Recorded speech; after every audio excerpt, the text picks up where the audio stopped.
Live from Lincoln and broadcasting across the state of Nebraska, it's the Average Joe Sports Show.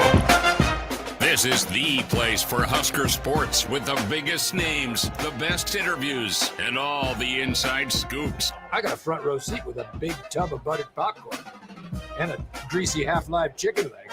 Now, here are your hosts, Chris Schmidt and Elijah Herbal. Welcome to it. Weekend edition is here with the Average Joe Sports Show, getting you ready for Nebraska and Michigan State. Kickoff at 3. We are live here at the Single Barrel inside the Graduate 9th and P from noon to 2. We invite you down. A lot of folks in red. They are smiling for now. Drinks are being ordered. Burgers are being attacked. Maybe a steak that will show up on our table. We're working on that. Good to be with you here on KFOR, KFORnow.com. Chris Schmidt, Elijah Herbal, Justice Rohde. Hot and windy, fellas.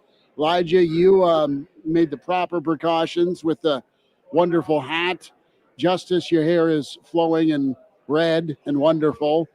I used 2 cans. I was going to say, it looks like 2 pounds of pomade up top. We got a little shine going and excited about that. Mark Cranack going to be with us here in about 10 to 12 minutes. Get Cranack's take on Sparty and Nebraska.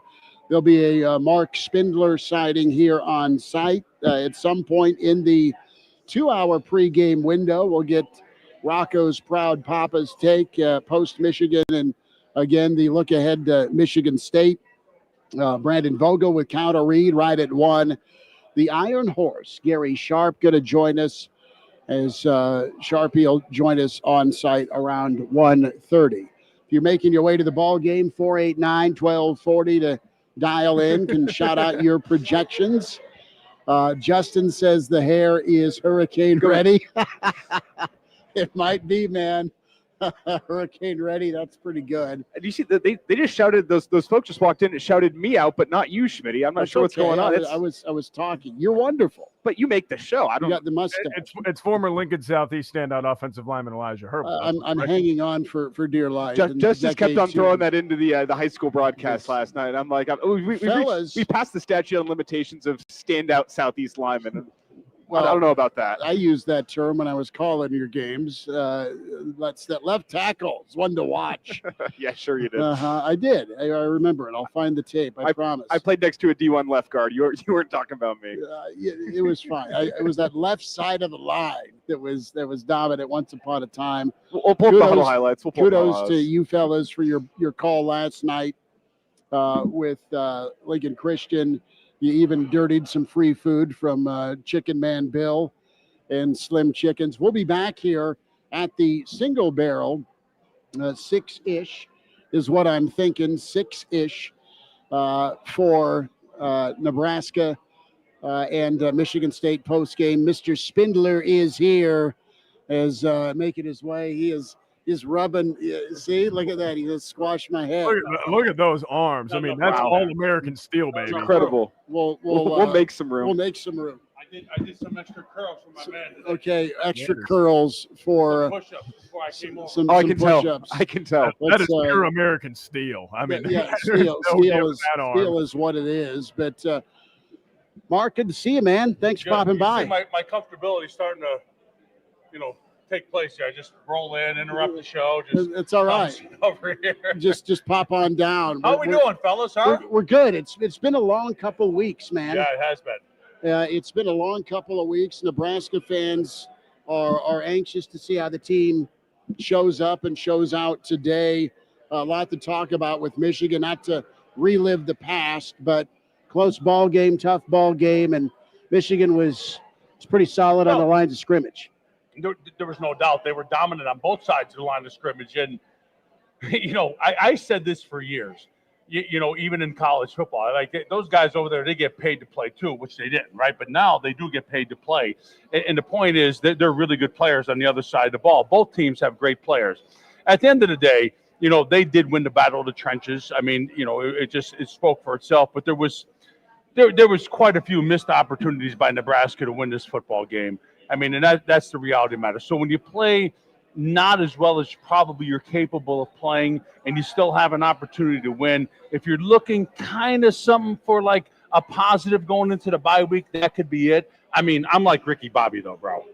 Second is second is first last. I mean, it means nothing to me. But we said, and I said, and we talked about this, that on the defensive side of the ball, that we're undersized in a certain capacity, and there's going to be a lot of movement, a lot of twists, a lot of these type of games. And when you do that, you're living by the sword, you die by the sword. And you can see when the middle of the field open it up, Michigan just happened to call the right play at the right time, and that kind of stuff happens. And that quarterback, make no mistake about it, he's an athlete, and he's a hell of a player, and he's got a bright future ahead of him. And he made plays when he had to make plays in those type of capacities, and you take away 3 big plays, but you can't take them away. But that was the difference. On the offensive side of the ball, I'm going to go back and just look. I just got to call it the way that it is. You take the opening drive, you run it down their throats, you get down to the first and goal from what it is, the 3 to 4 to 5 yard line. And I just don't know what the mindset was of the offensive coordinator at that time. I mean, I think the offensive coordinator wanted to kick it. Well, I mean, no. I kick it, but I'm talking about the plays that were called. The play right? call. I'm thinking like you take the ball, you pound it, you play action, and something like that. I just didn't agree with how they ran. You're going to run that shuttle pass, maybe run that on first down or something like that, or second down. Sequencing.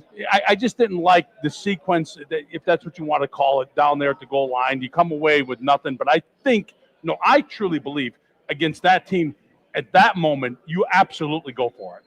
This is a good football team you're playing. You got to score touchdowns to win, and you go for it. But I just don't like the play that they ran when they went for it. I don't even like the entire sequence. And then you come back because you're going to have great field position again, and you do some pretty good things with the football. Missed a couple opportunities, and then just mishit the football on the kick. And so in 2 series, you come away with 0 points. You just cannot do that against a team like this. You just can't. You got to come away with at least 3 points. Well, the way in which, though, that Nebraska, I mean, some self-inflicted errors with not taking the points that are there, some self-inflicted errors with some of the line of scrimmage play. Do you leave the game feeling somewhat encouraged, though, that Nebraska only loses that game by 3 points, or are you more disappointed in the fact that Michigan was so dominant up front? Well, it's hard to, for me specifically, and I'm going to tell Nebraska fans, we're not going to compromise whether I'm here this year, next year, or the year after that. You give up 7 sacks in a football game, you should be giving up 7 sacks the entire year. It's hard to come out of there feeling really saying, we just lost by 3 points, right? But there were opportunities to win that football game. So, again, if you're going to try to take anything out of it, you can say, at times we played poorly. We were dominated at times in specific areas of the football game and just lost by 3 points. I guess you can look at that, but at the end of the day, you still lost. They don't care how you won, how you lost. They're just looking at what the result was. Now you have to go into this bye week. You have to digest all that, think about that, get healthy, now come back. And how you play and how you handle this game will make that memory be short. Because now the goal is, I saw this interview. Rocco was like, kill or be killed. I don't know if you guys saw that. It was just we're going to play it for you here. Kill or be killed. I was like, oh my God, chip off the old block right there. Here is the comment, cut 7 from Rocco.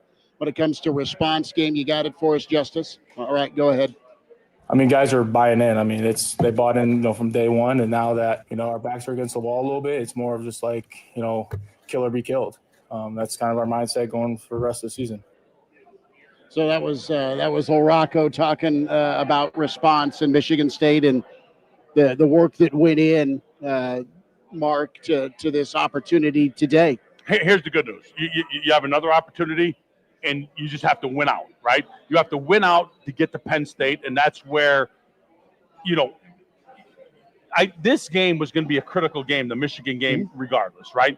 And then the Penn State was going to be the next critical game if you're really looking at this and saying, okay, these are the 2 games. So you lost this one. All right, you win out, you get to Penn State, and then you hope Penn State wins out going in, right? Because they lost, right? And now you beat Penn State, and everything takes care of itself. But before you can even get there, you got to take care of business today. You want to take care of business in a lot of different ways on both sides of the ball. Let Michigan State know they're as big as you let them be and no freaking bigger. I mean, in the offensive line as well as the defensive line, and in the front seven on both sides of the ball really have to show up in a big way to show, that they are very capable of playing, and the other team was actually just really good. They're good players. That's the rub is I think we all think Michigan's super talented. They're good up front. So you learned from that experience. But we're still trying to figure out what Nebraska is on both lines right now. There's been a lot of talk, fellas, about maybe some tweaks and some changes with the tackle spot. We'll see where Nebraska goes that route. We'll see from a personnel schematically also what they do defensively, if they go with some bigger body options, more four-man looks. And Nebraska needs to get after the opposing team's quarterback a little bit better. And it'd be better against stopping the run defensively. Let's talk about Nebraska's defense, okay? It's hard to just say, with the exception of three big plays, because they were three big plays. I've been saying the same thing. It is hard. It still counts, right? But I'm not so sure they have to get bigger. They got to get stronger. They have to get faster. Maybe they just have to execute better, and they have to understand. If you go back and you look at those plays, I don't want to say this, but this 6'5", 400-pound guy, I could have got about 30, 40 yards on those. I mean, looky, it was an archway cookie. How many before contact? There was no contact. I mean, you're talking unscathed, right? I mean, it was. And if I had a knock, okay, on Nebraska's defense, besides those three big plays, and some of that schematically is going to put you in a position to lose, is that what I didn't like was, the yards after contact. And I didn't like that in the first game either, right? And now here in this game, I don't know if you paid close attention to that, but, they're not – it just, to me, there's this feel like not great tacklers. They're like blind dogs in meat houses running all over and flinging them bodies all over the place. You have to secure, okay? You have to close the gate in front of the ball. One wrap and, one step and wrap, two steps and squeeze. I just didn't like the way that they tackled in that football game either. So that's like, if you want to talk about a specific knock, that was it on that side of the ball. No, tackling, and they had chances to get off the field. Nebraska did that final death march drive, 9-minute drive, led to 3 points. That ended up ultimately being the difference. Mark Spindler with us here, weekend edition of the Average Joe Sports Show. And they had some one-on-one opportunities. Nebraska had, go back to Cincinnati, they had 3-4 guys around the football in Arrowhead. It was more one-on-one against Michigan. Yeah, and again, Bryce Young Underwood he's enormous talent, and you Haynes is the guy put anyone one-on-one with a guy like that in space. I'm probably going to go with him versus the other guy. It's no disrespect to the other guy. So, but again, there was other opportunities, other out routes, things like that. There was one-on-one. You have to make tackles, right? At the end of the day, guys, this is what we can talk about now. We can say it this way: you're getting paid to play and get your job done. Yep. You're getting paid to get the job done. We can criticize and be critical of individuals who are now getting paid. And make no mistake, they're all getting freaking paid now. Right, and there was some poor tackling, but on the other side of the ball, like what's good for the goose is good for the gander. I'm not going to sit here and say you give up 7 sacks in a game. What'd you see? Well, I saw what everyone else saw. On the outside, you weren't fundamentally good enough. Which to me, at times, you get beat once, you get beat twice. I understand that. Where is the adjustment to get help? Why not keep a tight end? Why not chip a guy? Why not put a scheme together to at least, let's say on the Dylan, here's the deal. What we're going to do is we're going to protect the blind side. We're going to chip the guy very hard coming out of the backfield. We're going to put a guy in motion to chip him. We're going to take a tight end and chip that guy. So your blind side is going to be good. You need to protect the pocket with your eyeballs on the front side, okay? And he knowing that if the guy's going to come around the end, I have to step up in between him and the guard, and there should be a big pocket there. I didn't see any of those type of adjustments with running backs chipping or tight ends being in motion and those type of things, which to me, look at how you gave up 7 at the 4th sack on the outside, right? I mean, come on, folks. I saw the same thing as you. And I saw in the second half some more 6-man protections with running back and tight end to mixed results. But I noticed whenever you chipped out of the backfield, which you did occasionally in the second half, there weren't any sacks. It's to me, it's about if your edge rushers are killing your offensive tackles, got to get 4 hands on those guys, and I didn't see that enough. Well, I agree. I mean, and when you have an opportunity to smash someone in the rib cage, you know what I mean? You're a running back. I mean, those guys do not like that. You put your helmet on their hip bone or in that rib cage area, it slows them down. It makes them think they come off the ball and they're not now looking this way instead of speeding off the ball that way. And it's just that slight delay that will give the quarterback maybe that 1 extra second. And look at and I'm not saying this in a negative way. Dylan holds the ball because he likes what I now see as like deep crossing routes. Mm-hmm. Right. And for those guys that get, you need extra time where, this was the rule of thumb when I played. If you don't get the quarterback on the ground within like right at 3 seconds, you're in big trouble. When you're looking for these deep crossing routes, I mean, these are 4-second routes. Right. And again, you got guys coming this way, full head of steam with sprinter stances. It's hard. It's hard, folks. I'm telling you, it's not an easy task. But again, that's your job. That's what you're supposed to do. I thought for the most part, the interior portion, guard, center guard was okay. There was a couple breakdowns. Rocco was late once on a twist. Yep. Held on to maybe that guy a little bit too long. But again, your tackles, you just got to play better. I mean, on the edges, you just have to, period. That's it. Well, does the bye week in your eyes, did it come at the right time following that game? I know the team talked about the fact they want to get back out there and get that bad taste out of your mouth. How do you feel from the outside looking in when the bye week was positioned compared to that Michigan game? Well, I'm just telling you from my standpoint, the bye week came at a good time. I was a little wore out myself. From the standpoint of losing the game, I think sometimes it's good after you lost a difficult game like that to collect your thoughts, collect your mindset. You gave up 7 sacks. Now you have time to go back to the drawing board, draw some stuff up in the dirt, look at some different looks. And I do believe that there are going to be some changes, possibly at left tackle, maybe at right tackle. You're going to see maybe more of that rotation for sure, which is, in one sense, you don't want to be doing that at this point in time. Now is when you want to be gelling. But again, you gave up 7 sacks. And look at, man, I'm just going to say it. I'm not going to candy coat. I don't give a shit what anybody says. It's a 1-run goal for me here.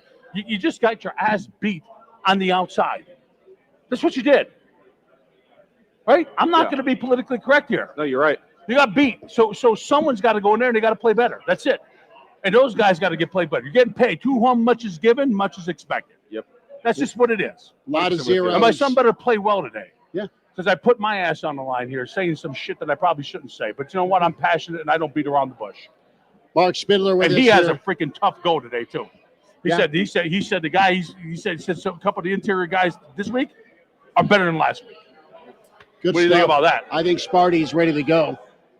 Of course, they're disrespected, right? I mean, you're always going to be ready to go when you feel like talking about you as the little brother, and this is the train that could. I mean, of course, you're coming to Nebraska, 90,000 folks, no one's expecting it, and somewhere along the line, you're like a 14-point favorite.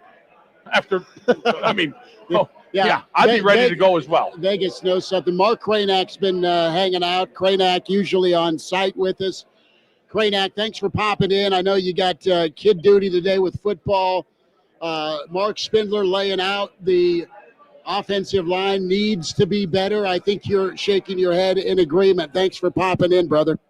What's up, Mark? How we doing, brother? Yeah, and Mark, appreciate you. Nice to be with you all. And yeah, that's exactly what I was doing, was nodding my head. It's like, we can get over analytical about a lot of things sometimes, right? And just break down all kinds of stuff. But yeah, the tackles got worked. Tackles are not supposed to get pancaked. I mean, they're the ones that are supposed to be pancaking in the run game, but instead, I mean, you had tackles on their backs. That's a pretty rare sight in major college football, NFL, any of the elite levels that we're talking about. And Nebraska got work. You have to make changes today. Well, right? listen, let You me either have to make changes. Yeah, sorry, Mark. Go ahead. No. Here's what I say. Look, I can for the first time in a long time, we could all say this. The other side gets paid to play as well. And look, nothing for nothing. You have to understand some of those guys that we're talking about, they're going to be playing on Sundays. Now look, it's not a cop out because you still have to block those guys. You still have to play against those guys. You still have to line up against those guys. And I don't want to disrespect our guys that much.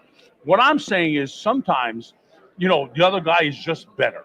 And when the other guy is just somewhat better, it's your responsibility as a coach, a coaching staff to get those individuals help, because it's not necessarily the next guy up is going to play better. There are ways to scheme. Do you think when you went and you played against Reggie freaking White, okay, or Bruce Smith, you think you just said, okay, well, we're going to win that day. We're gonna live one-on-one. Okay, ready? Here's the guy, president guy, Micah Parsons. You're going to go, we're going to win one-on-one today. Look, at times you do, and you're blessed to do it. And that offensive tackle, I mean, he's hanging on to his jock strap on that snap. But the reality is you scheme and you plan to get those individuals help. Now, you don't have to do that at this level in this college going into this game, but after you've given up like 4 sacks, hello, Houston, we got a problem. Let's get our guys some help here, right? Let's get our guys some help. Well, what do you make of the fact that Dylan said last week and this week, some of those are on me. I got to be better as well. It's not just on the offensive line. Hey, look, if that's what he said, I'm not, I look at the guy. You have to have feel. You have to have pocket presence, and you have to have great footwork in the pocket. Okay, and when these guys are coming off the corner this way, and you're pretty secure in the middle of that away, you got to be able to manipulate and maneuver, and the really great ones do that. They do that. They manipulate and they maneuver in and out of little tight spaces. And the other thing that they do is they have a great understanding of field presence of where to get rid of the ball to, right? If you know that you're going to be under enormous pressure, here's 2 options for you. A, I'm going to hold the ball a long time, and I'm going to let that deep seam clear or that deep crosser clear. Or B, I'm going to get rid of the ball a little more quickly. Mm-hmm.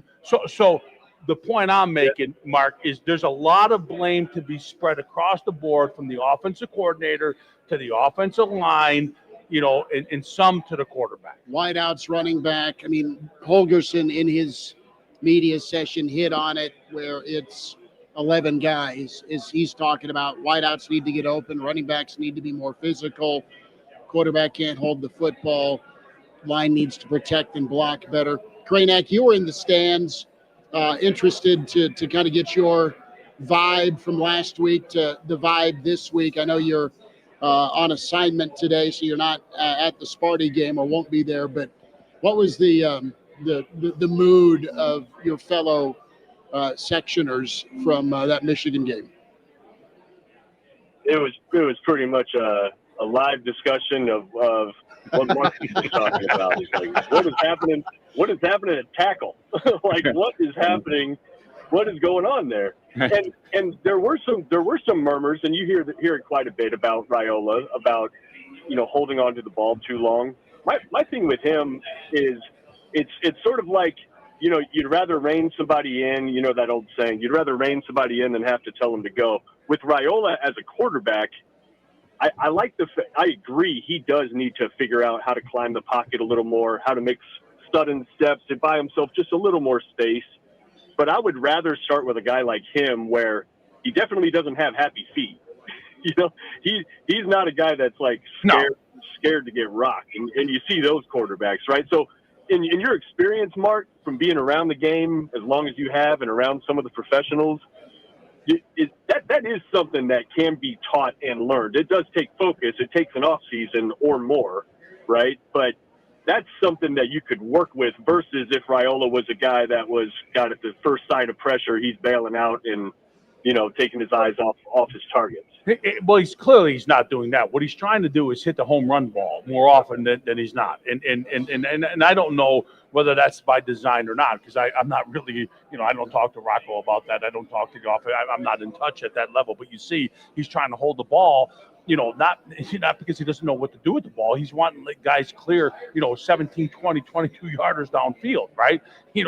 Versus, sometimes the offense just needs to be schematically put in place to say, look, not your typical check down, but, there are a lot of other routes that you could be efficient with and get rid of the ball, quicker, especially when that the pressure has been enormous. I mean, let's think about this, guys. How long does it take to recognize, look, it could potentially be a long day. And how long of a day is it, right? How long of a day would it be? Now, this is hindsight, looking back, right?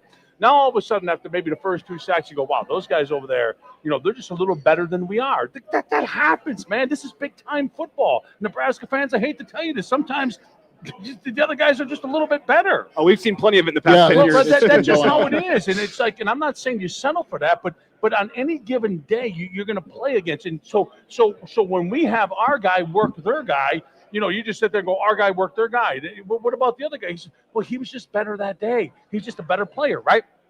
So how long does it take you to understand this, to say, okay, at the end of the first quarter, we're going to make some adjustments to get these guys some help? And that is okay, I hate that traditional check down route, but just let's look at this number. What is he, number 44? Who's that guy? I mean, Lindenmeyer. This guy is reminds me of the Penn State guy in a certain way, but he's underutilized. Okay. Yep. Am I wrong with that? Warner? Yeah. From last year? Yeah, from last year. I mean, he's good kid, after the catch. This kid makes a lot of catches, makes a lot of every ball thrown to him. He catches it, knock on wood, right?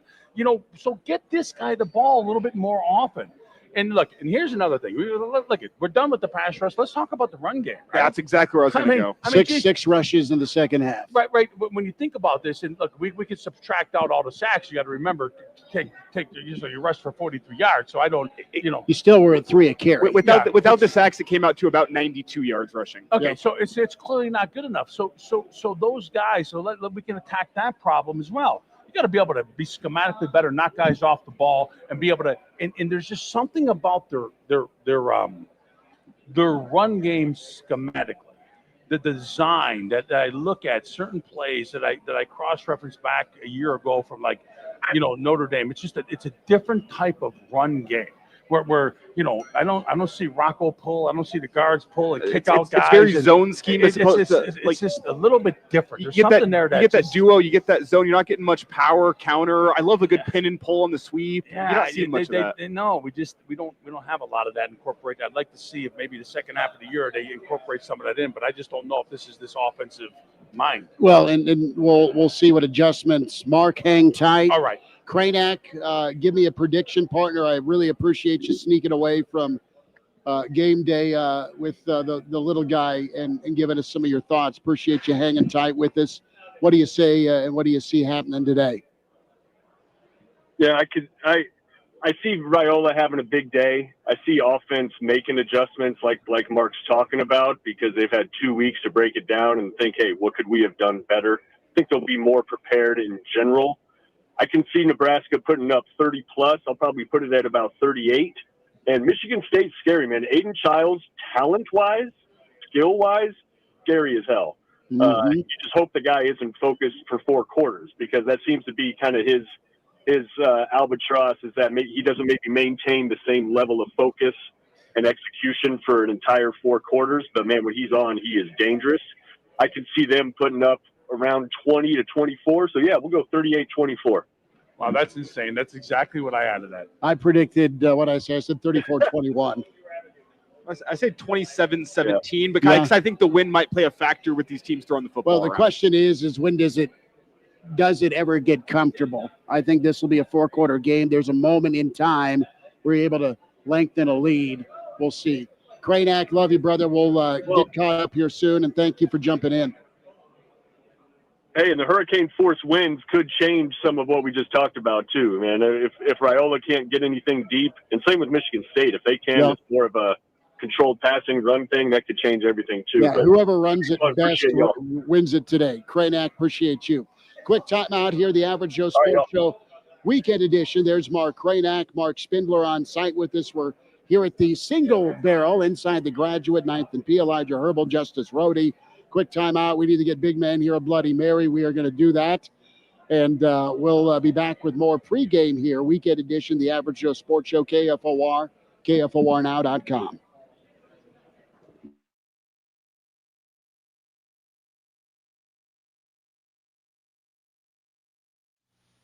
It's Cybersecurity Awareness Month, and LifeLock is here with tips to help protect your identity. Use strong passwords, set up multi-factor authentication on your accounts, report phishing, and update your software on all your devices. And for comprehensive identity protection, LifeLock is your best choice. LifeLock not only alerts you to suspicious uses of your personal information, but also fixes identity theft, guaranteed, or your money back. So stay smart, stay safe, and stay protected with a 30-day free trial at LifeLock.com. Use the promo code BECK. Terms do apply. Are you ready for a new opportunity? Check out Sandhills Global. Join a dynamic team where your skills are valued and your career can soar.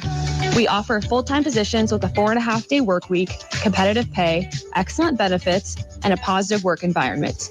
From IT and marketing to sales and finance, we're looking for talented individuals just like you. Apply today at sandhills.jobs and take the first step towards an exciting future. That's sandhills.jobs. Don't wait, apply now. Having 4 kids in 4 years changed everything, especially our perspective on food. Suddenly, it wasn't just about what tasted good or what was convenient. It was about where it came from, how it was raised, and whether we could trust it to nourish our family. We spent years reading food labels, asking tough questions, and searching for food that matched our values. But it wasn't easy to find, and we knew we couldn't be the only ones feeling that way. That's why we started Good Ranchers, to make it simple for families like ours and yours to get high-quality, 100% American meat you can trust. Beef, chicken, pork, and wild-caught seafood, all sourced from local family farms and then delivered straight to your door. Because mealtime should be simple, gathering together should feel good, and feeding your family quality meat should never be something you have to worry about. Visit goodranchers.com and use code RANCH40 to get $40 off your first order, plus free meat for an entire year. Goodranchers.com, American meat delivered. We often think dime or pea-sized hail is no problem, but there are other factors that can impact your roof. This is Matt Berkey with Golden Rule Contractors. Wind gusts of 60 mile an hour or higher can do damage to the integrity of your roof, resulting in small leaks around your home. If there's been high winds and hail in your area, contact Golden Rule Contractors for a free estimate at grclincoln.com. We'll treat your home as if it were our own. Wild Bird Habitat Stores remind you that during the fall, birds identify a variety of food sources ahead of winter. And if you keep your backyard bird feeder filled with quality wild bird feeds, the birds will add your backyard to their daily winter feeding route. So, as the seasons change, consider adding a bird feeder to your backyard and enjoy watching the birds during the cold Nebraska winter. Learn more at the Wild Bird Habitat Stores. We're back with more. It's the Average Joe Sports Show with Chris Schmidt and Elijah Herbal. And we're back here at the Single Barrel inside the Graduate. Chris Schmidt, Elijah Herbal, Justice Rhodey, and Mark Spindler with us. You have your Bloody Mary as your hammer and an olive. Our old buddy Ryan brought more seasoning to us. Yeah, all gifts to the Average Joe Sports Show are accepted and appreciated. And Mark, you are the king of reviews. Yep. And you've had a steak, correct, in your life? A steak? Are you kidding me? Yes. Oh, that's a lot of man right there. So this is supposed to be one of the best steak seasonings that's out there? Yeah, we got all purpose as well. All purpose. Let me see what we have here. Okay, we're doing the review. Here we go. Looks like Tuco in Breaking Bad.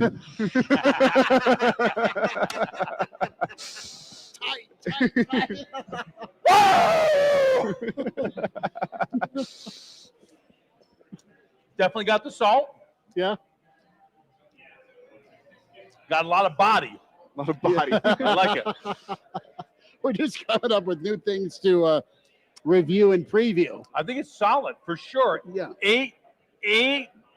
Oh, it's either 8-1 or 8. I'm going to go with 8-3. 8-3. 8-3, which is solid. And you I'm can telling try the all-purpose as well. Is this a hot one here? This It's all purpose. It's got some chili flakes in there in addition, I think. You want to try that one too? Feel free. Oh, yeah. Do you need to cleanse your palate I'm with a spicy some guy water? here. Okay. Oh, wait, we got to put some of this in the bloody, then we'll review that. Okay. But hold on. Let's get a better. We're going back here. One more time. Camera shot. One more time. Hold on. Here we go. Ready? It is Here we go. Here we go. seasoning review. Here we go. Ready? It's not that I tried it. It's not that spicy. What else if I snort?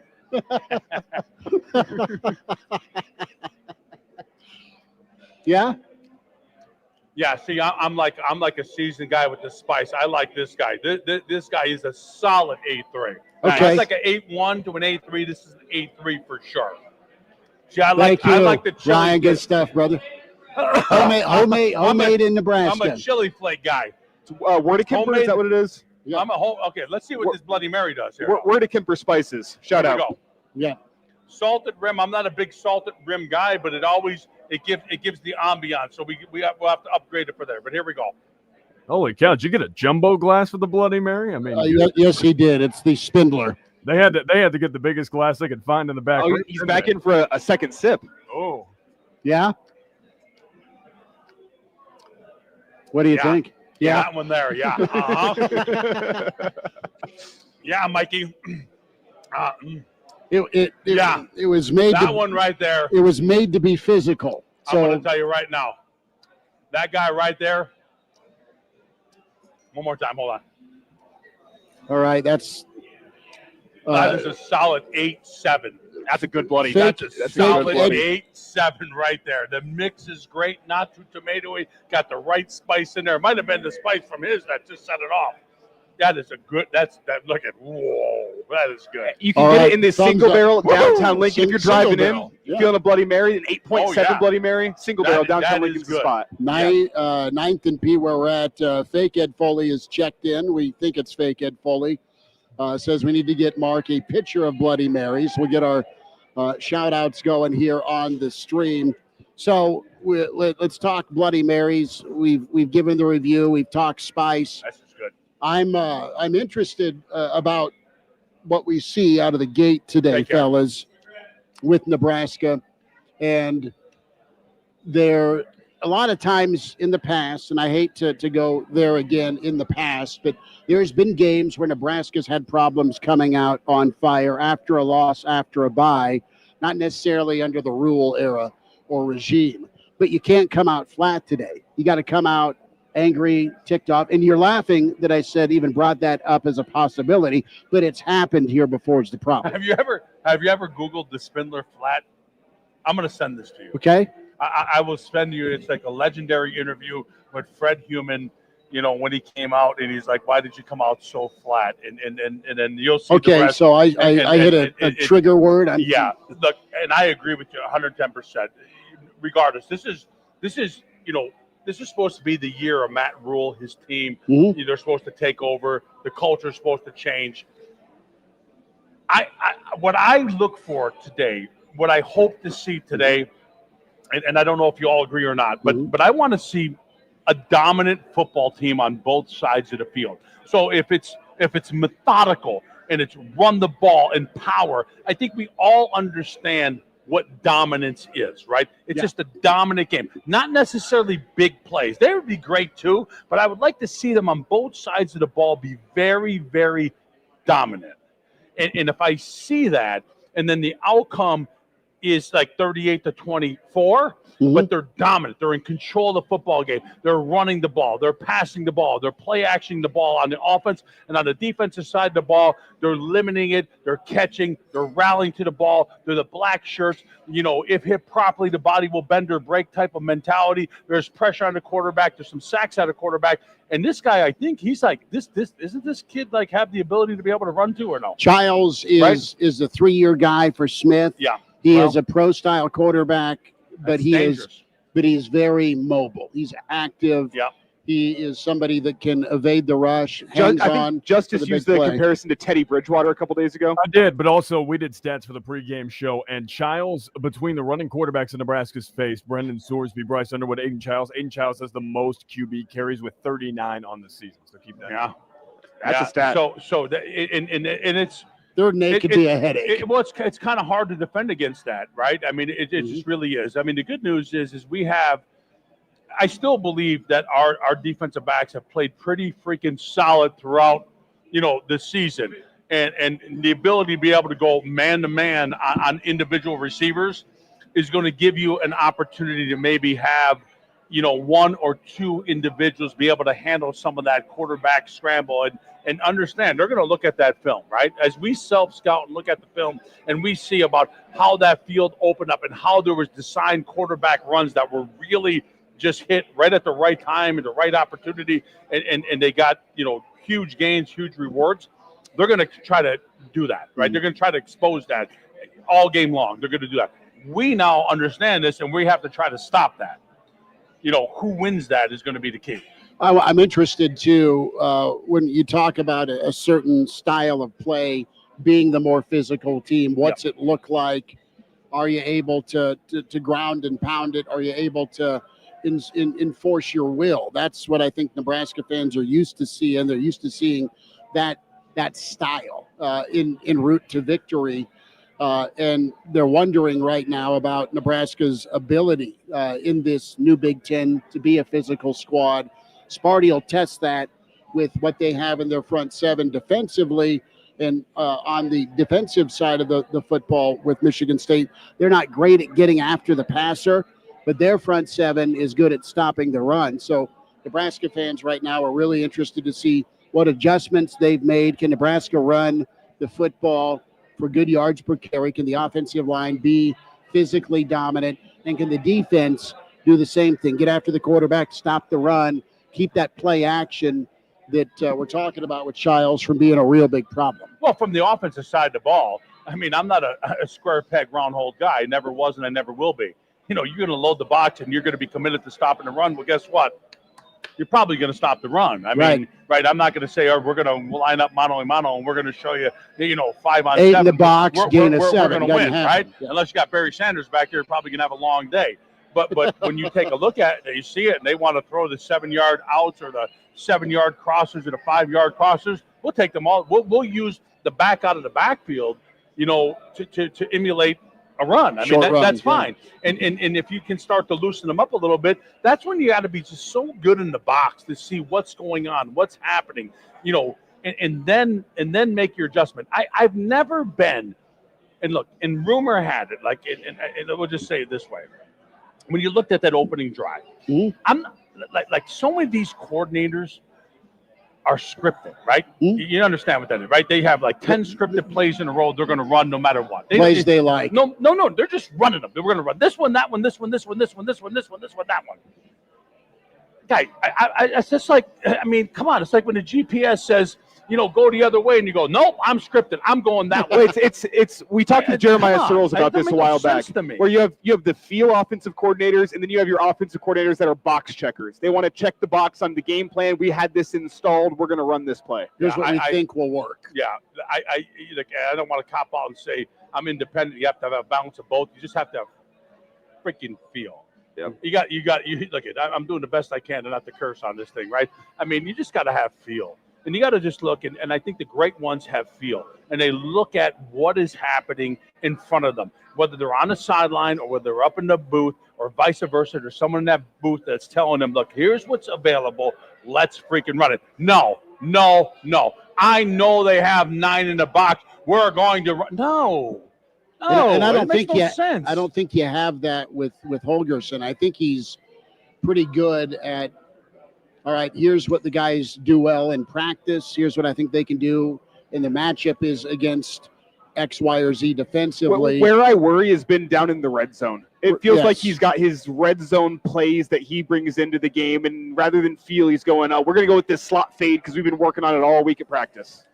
Hey, look, that's what I'm trying to say on the download. Maybe more scripted than I would like it to be. Yeah, we're all anti-fade route, unless, of course, it works. Or unless you have Calvin Johnson, that helps too. Yeah. Unless who was that guy? The cat that caught the ball, I think, against over there in Kansas City. That was like kind of a fade. Well, you made that catch in the Hunter. Hunter made a great catch, but those are low percentage plays, and it didn't look good. Mark Spindler with us here. Average Joe Sports Show is rewinding through hour one, weekend edition here, noon to 2, live at the Single Barrel inside the Graduate. We've touched on, what it needs to look like today from a physicality standpoint. We've gone into the shallow waters of the topic of coming out flat, and that's something that you've circled in your career. Oh, you wait and see this interview. You're gonna. Send it my way. Play it and you show it to your listeners you're going to see something that you're going to be like, wow. Yeah. What we see from him is probably just a wart on an elephant's ass compared to what he was. And look, you see I got my buddy Scott over here. He came with me, right? Scott, what's going on? Good to see you, man. So Scott's got the old Dominic Raiola jersey going. Yeah. You should see some of the stuff he's got for the Raiolas this week, right? We see that. What do you got here? So that's old school. That just flew in from Hawaii yesterday. Okay, so did you get that from Grandpa Raiola? No, that he bought that online. He's got Dylan's name on there. He's got Dylan's sister's name on there, and he's got Dayton's name on there. Okay. And so we're going to try to get Dom to sign that today if I see him. Okay.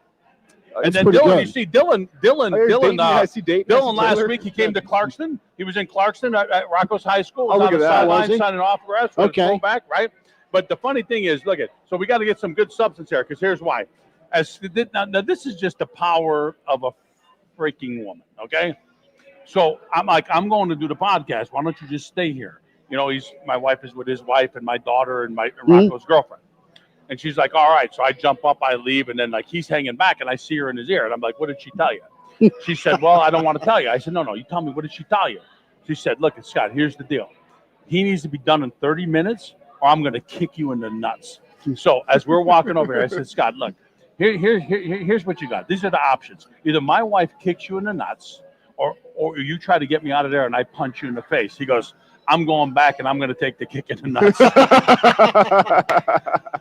So long and short is blame Schmidt, because he brought me a Bloody Mary. I had to drink it, and that's the problem. We pretty damn good. We lured him in with the seasonings. He knew it's really good. Really good. So let's talk a little bit here, Mark, before we get you out. Before Scott gets kicked in the nuts, he's already getting kicked in the nuts. Yeah. So. I put that on stream. That's pretty good. Yeah. Who did this? We have a friend of ours back home that has made.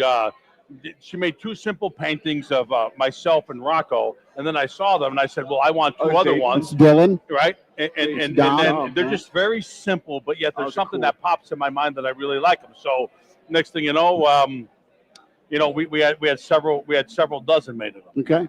But it's pretty cool stuff. We need some art of Schmitty on the radio. Here's my wife. No texting right now.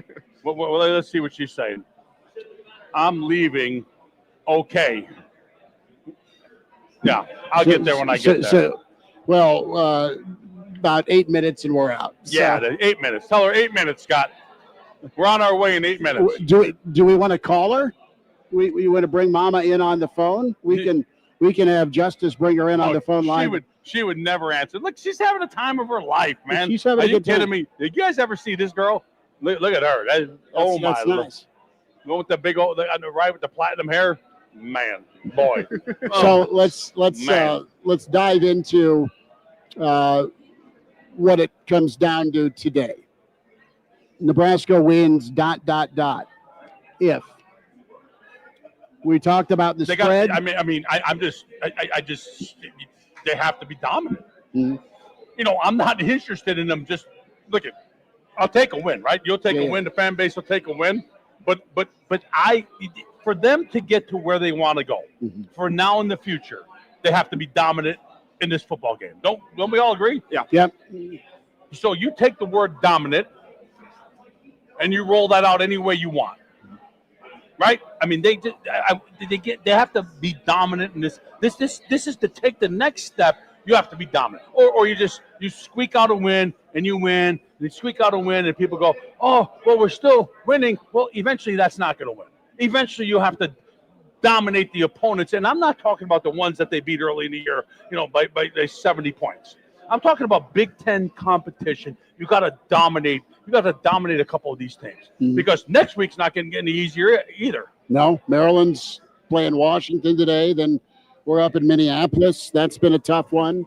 Nebraska's had tough times against Michigan State. So it's interesting that the line is what it is. But I think Nebraska, it sets the tone if you come out and play dominant today, because you're going to need it the rest of the year. And when you talk about that setting the tone, dominant nature, do you look at the offense or the defense being the one that sets the tone for this football team early? I say it has to be offense. I'm with you. I say it has to be the offense, because I think the defense, there was just several big plays. Almost you could put it in the category as flukes or busts or whatever, missed alignments or assignments. I mean, those touchdowns, like I said, anybody could have ran through there. So, you just can't, you take that aside, and it really wasn't that bad, right? I mean, I hate to say that. It really was. Take 3 plays away, it wasn't really that bad. Whereas the offense, you give up 7 sacks, you have 40 yards rushing, some stuff like that, 3 yards per carry. The offense has to come out, and they have to really dominate the football game. That's how I look at it. How do you guys look at it? You see it the same way? I think you need strong rushing today because of the wind. I think you need great protection. I mean, these are all obvious thoughts, but you need to see Nebraska be able to figure out a way to run the football. If that's outside zone, great. If that's between the tackles, they need to be able to show some power running the football, and it needs to show up in the red zone. It's an attitude and a physicality for me on the offense. Defensively, shut it down, make it 2nd and 8, and tackle better. I hate saying this because it's kind of one of those footballisms that gets old to hear, but the more I see from this Husker defense, the more I think they're one of those bend but don't break defenses. They'll give up a couple first downs.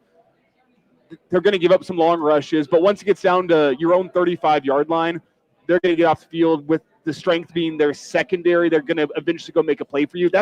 And maybe they can change the narrative on that today. But based on what I saw against Cincinnati and what I saw against Michigan, I feel like it's a bend but don't break defense. And maybe that's who they are. Maybe that's the talent that they have at this point in time. And maybe that's where they're at, and they get a little bit better every week at that. But if that's what you are, that's what you are. And if you understand this, then on the offensive side of the ball, you need to know what you have to do. You need to know what you have to do. If your defense has been but don't break, you have to go as an offense, break the other defense. You got to break their will. Yeah. Look, I saw Coach Signetti the other day, and when you watched that Indiana-Illinois game. Oh, he broke their will. He broke their will. Yeah. Right? You have to break people's will. And when you do that is in the fourth quarter.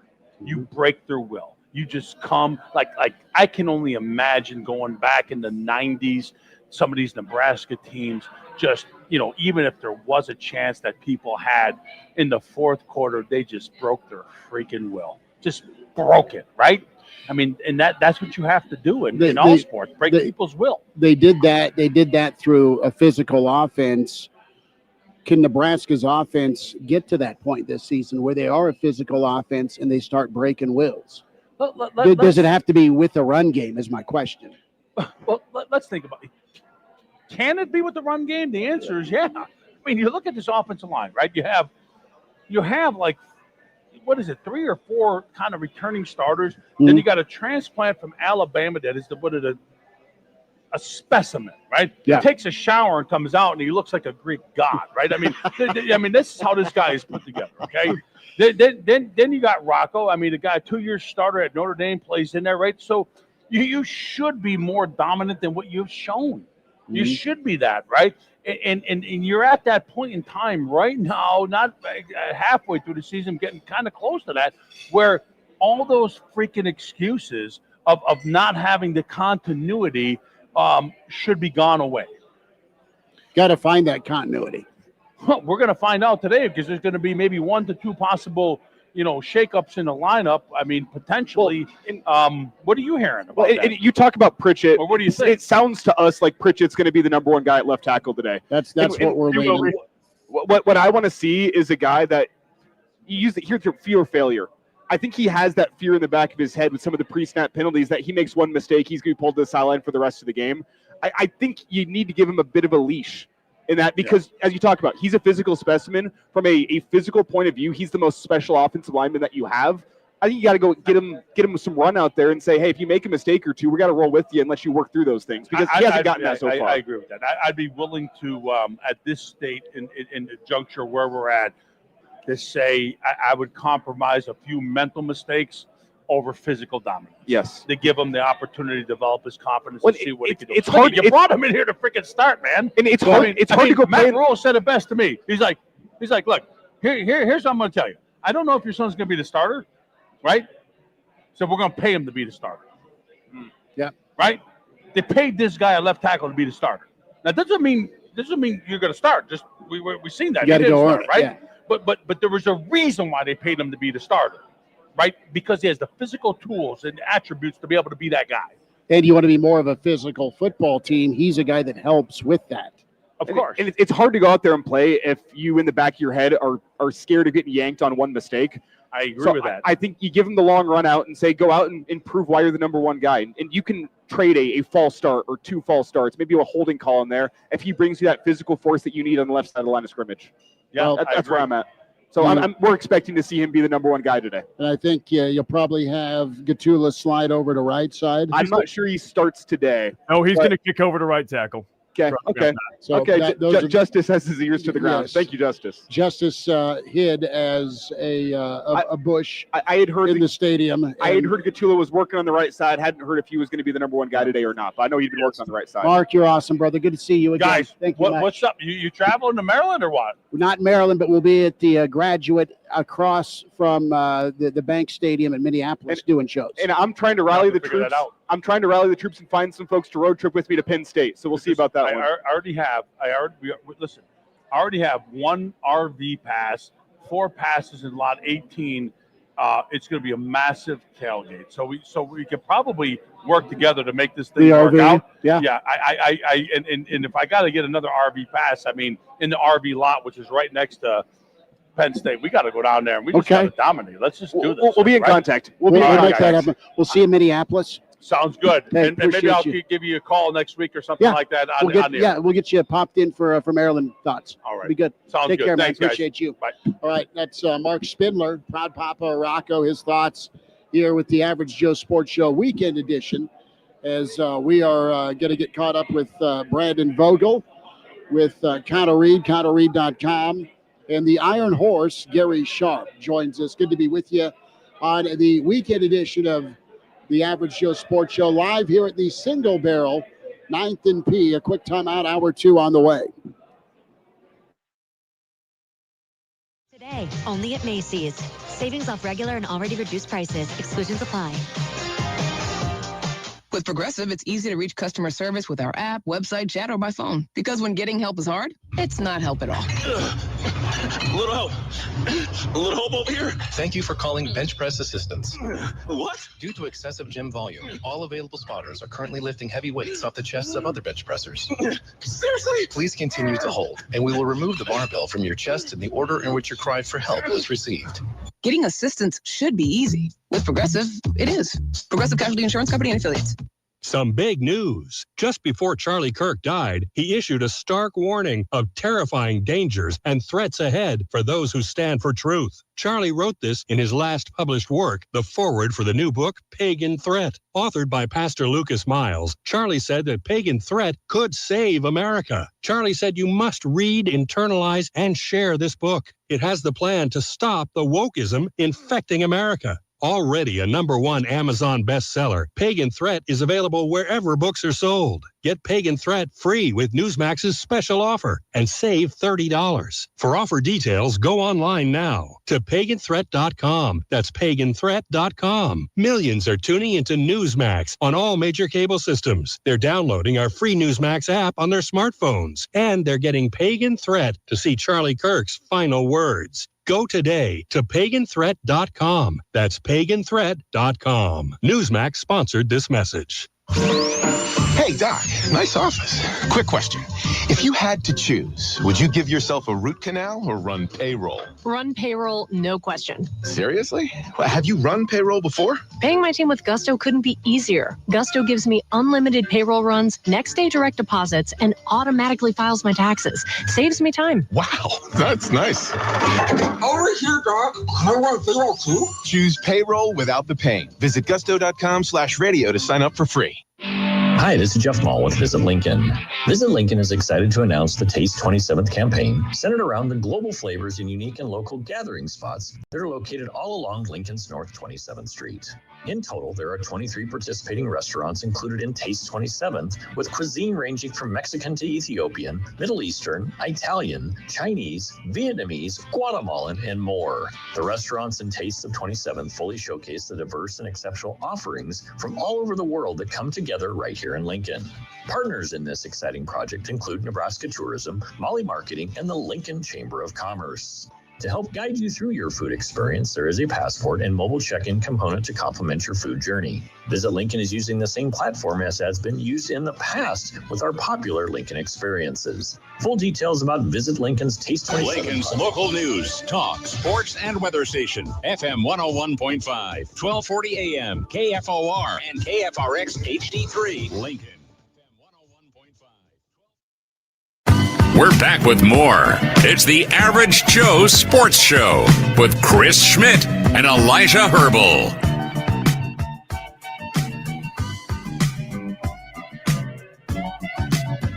Sports Show weekend edition. Okay, now we're back. Hour 2 it is with the Average Joe Sports Show weekend edition as we're on the road here at the Single Barrel inside the Graduate. We'll get caught up with Brandon Vogel in a moment. The Iron Horse, Gary Sharp, is checking in, and a lot to get to. Big thanks to Mark Spindler for spending a lot of hour 1 with us. I meant to get our shout-outs going, so big thanks to all of you in the stream. Always like and subscribe to the Average Joe Sports Show. Check in and do so on YouTube 7 days a week. Also on Twitter, AJ Sports Radio is where you can rock and roll it and check us out, watch the show on Twitter, and do the YouTube thing along with Spotify, iTunes, Google Play. Mike in Cali is here. Black Hills Brennan checking in along with Mr. Erickson out of Sioux Falls. Arlo is here. Uncle Larry saying what's up. And Arlo says, look, hot take, Cincy looking good against Iowa State. That thing's gotten a lot closer. Michigan struggling with Wisconsin, though, as they miss a field goal. Yeah, that thing's 10-7 right now. Dude couldn't have missed that 2 weeks ago. Right, as Bucky is playing great run defense and making Underwood win it with his arm. And it's bend but not break for that Badger defense. Tuck says, finally game day. Dion's here. Dion, good to have you. Mike checking in from Washington State. Walter, good to have you. Says Clemson curb stomping Carolina. Captain is here. Captain, good to have you. Checking in as always. Bruce and Spearfish. 3 putts here. NASCAR Eric is here along with the Big Red Junkies. Appreciate those fellas. Check out their podcast. QB1 Ace is here. Keegan in. CK Cash 26. Transfer Madness. Asking where Steve is at. Rocco says, can we have both Spindlers today, please? Moonbot is here. Steven is here in the stream as well. Bo's Cat has made an appearance along with Ed Foley. Brian is here. And Game Dog, good to have you. Game Dog checking in. Yes, thanks. A little more coffee. And Mr. Spindler loved him that Bloody Mary. It was good stuff. I think he was also a fan of the seasoning. Just about the reaction. So our old buddy Ryan brings us the seasoning. I think it's out of Norfolk. And we got to get them a sponsorship opportunity. It's Word of Kemper Spices from Norfolk, Nebraska. No free shout-outs, but we got the free seasoning. It is the home of the late, great Schmidt clan. So Norfolk's a special place. Go on and fight Panthers, as they would say. Guys, we talked a little bit. I don't worry about Nebraska coming out flat. I think they're going to come out energized and hungry, but can they be frothy, right? Can Nebraska come out full of energy? Can they come out and play at a high level? Can they play fast? Can they play physical? And that'll be something to see because, you know what? There's the aura of invincibility has been gone a long time, and it is week to week. What is real about this Nebraska football team on the line of scrimmage? And Mark said something interesting in his conversation with us based on something he heard from Rocco, which is the fact that Rocco said, hey, these interior guys who are up against Michigan State are better than what we saw last week. And it's something we talked about. Michigan's defensive line has been salty against the run. Inconsistent at times, but they've been good against the run. A pass rush has been, I don't want to say non-existent, but it hasn't been there for Michigan State so far this year. Those interior defensive linemen they're tough against the run. So what does Nebraska get there? On a windy day like today, I don't think it's a day where you want to go send Dylan Riley out there to go throw 45 passes. You're going to need some semblance of the rushing attack. You're going to need to see this secret plan that Dana Holgorsen and Matt Rule have for the running back 2 spot. I mean, you can make it happen in this game without a dominant day from Emmett on the ground, but you're going to need to run the football well because Michigan State, they're not pass rushers. If Nebraska's going to throw the football around, they're going to bring some blitzes. They're going to try to confuse that offensive line. They're going to try to isolate the tackles. It comes down to me. You can pass to set up the run, but this cannot be an air raid type day for Nebraska, especially given the weather conditions we're going to see today. So as you talk about being frothy, it starts up front. It starts with getting that rushing attack going. It doesn't need to be a 60 rushes for 275 yards type of day, but you do need to have some respect for Michigan State's defense of your rushing attack. No, efficiency will be key, and if Michigan State's loading the box or they don't have to, and they're just still stymieing your run, you've got the short passing game to turn to and lean on, Justice, and I think that's pretty important. Brandon Vogel checking in from Counter Read, counterread.com, at Brandon L. Vogel on Twitter is where you follow him. Read his book, Dream Like a Champion. Husker volleyball head coach John Cook and Brandon teaming up for that masterpiece. Vogues, you're wearing your App State shirt, brother. How we doing? Let's dive into Sparty and Big Red. Thanks for spending time with us today. I'm doing well. Yeah, thanks for having me. So, combed over 2 weeks of what if and what's ahead for Nebraska. I got to ask you this question. At what point did Brandon Vogel say there is maybe no such thing as a gimme anymore for Nebraska football in conference play? When did that slap you in the face? What point in your career? Oh, well, okay. I was going to say this year, but man, I'm trying to think back to what would have, it had to have been around probably it's probably Pelini era, is 2013, 2014 range.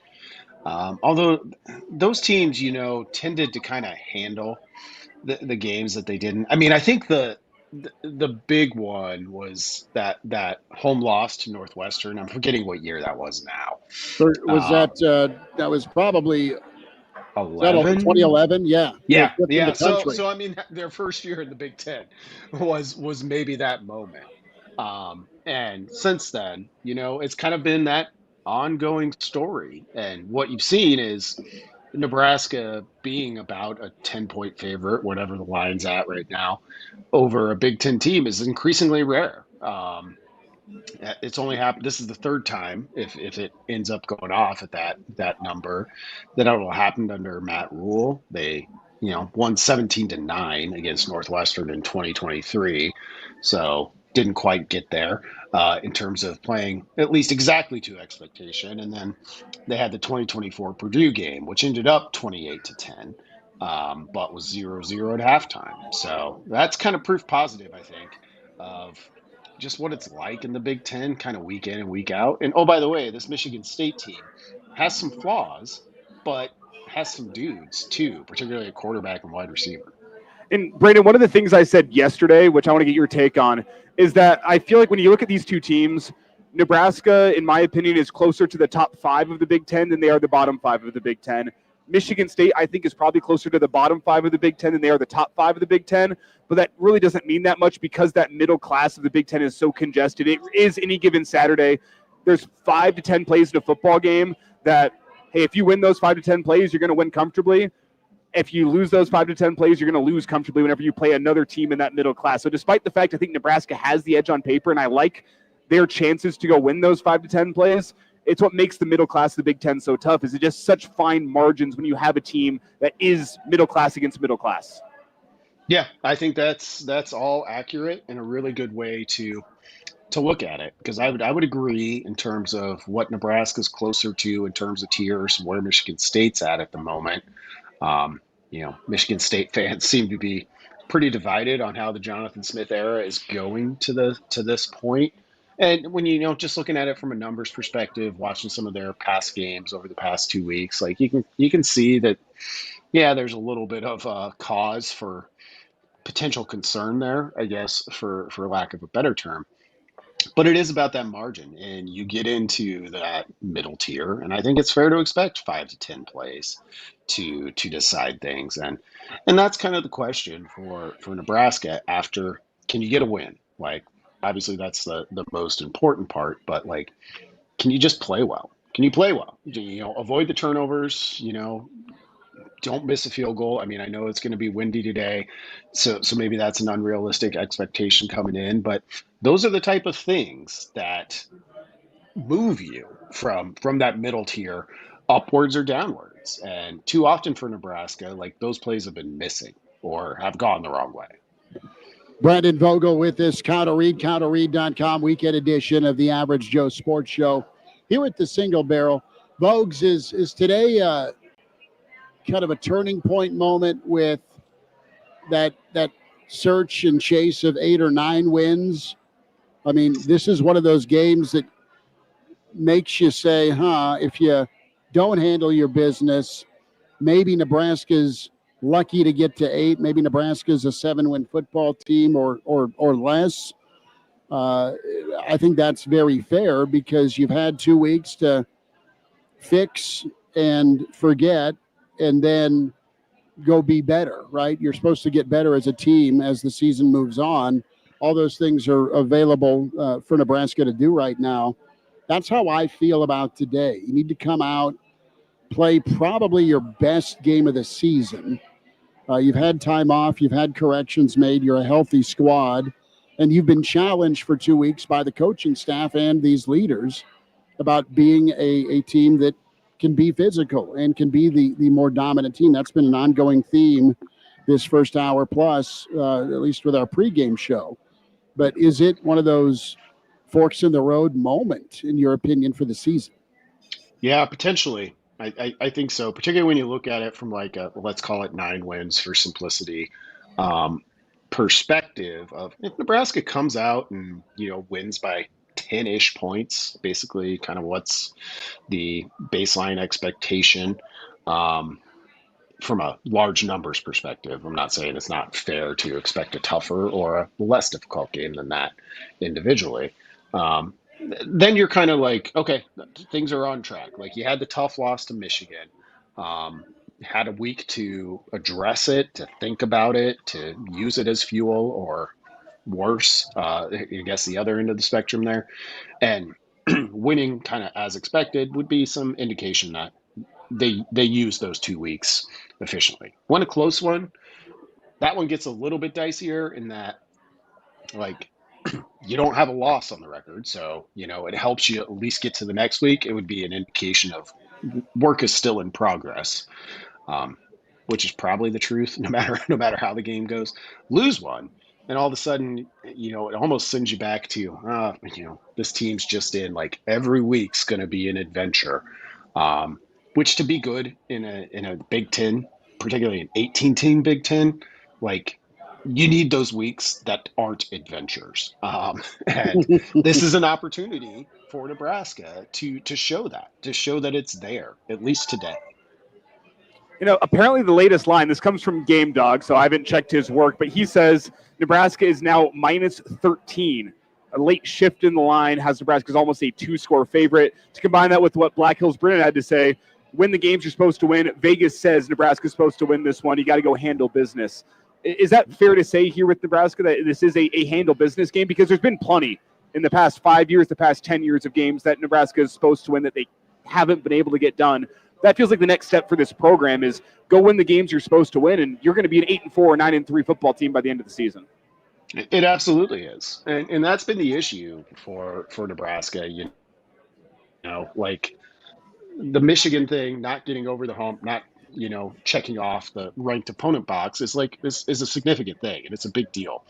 But I would say the bigger deal still for this team, because it hasn't shown it consistently enough. Although if you look back, going back over the past 8-9 games, there's some encouraging signs there, but it's just like, just win the games that you have an advantage in. And when you look back at Nebraska kind of post Pelini, so the downturn, I would say, that's what it is. It's these games where you can look at it and be like, oh, these are the advantages Nebraska has. And this is a Big Ten game where looking at the stats matchup and what these teams do is one of the bigger like discrepancies I felt I could find. Not that Michigan State's not good. I don't want to put it that way, but just the way it matches up. I certainly felt that writing the preview this week.